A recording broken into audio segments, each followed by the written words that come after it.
এখন যেহেতু শীতকাল, গোকুলকে নিয়ে বাইরে বেরোনো হয় না ওই বিকেল টাইমটায়, কারণ ও ঘুম থেকে উঠতে উঠতে সন্ধে হয়ে যায়। তো আজকে একটু ওকে তাড়াতাড়ি উঠিয়ে ওই 5:30টার দিকে আমি ওকে নিয়ে গেছিলাম নিচে। ওখানে একটু সাইকেল চালালো, আমি একটু হাঁটলাম, তারপর বাড়ি এসে ও বলেছিল পিৎজা খাবে, তাই একটু হেলদি ওয়েতে আজকে পিৎজাটা বানাবো। এই যে বার্গার বানটা দেখছো, এটা হচ্ছে 0 ময়দা, মানে ব্রাউন ব্রেডের। তো সেইটা নিয়েছি, আর বাটার, আর সঙ্গে ক্যাপসিকাম, পনির, কিছু চিকেন ছিল বাড়িতে, ওগুলো ছোট ছোট করে কেটে একটু তাওয়াতে নেড়ে নিলাম তেল দিয়ে।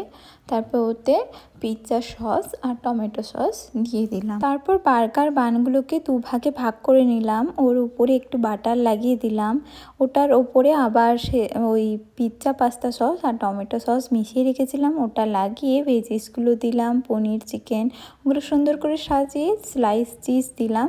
এটাতে মজরেলা চিজ দিলে খুব টেস্ট হয়, আমার কাছে স্লাইস চিজ ছিল তাই ওটাই দিয়েছি। তারপর কড়াইটা গরম করে নিয়েছিলাম, ওর উপরে পিৎজা প্যান দিয়ে তারপর ওই বার্গারগুলো দিয়ে দিলাম। তারপর 10 মিনিট ওয়েট করার পরেই আমাদের রেডি পিৎজা বার্গার বান। তারপর আমি একটু কফি বানালাম, কারণ আমরা কফির সাথে খাবো, আর খেতে খুবই দারুণ হয়েছিল। গোগলও খেয়ে বলেছিল খুব দারুণ হয়েছে। ভিডিওটা কেমন লাগলো জানিও। দেখা হচ্ছে নেক্সট ভিডিওতে।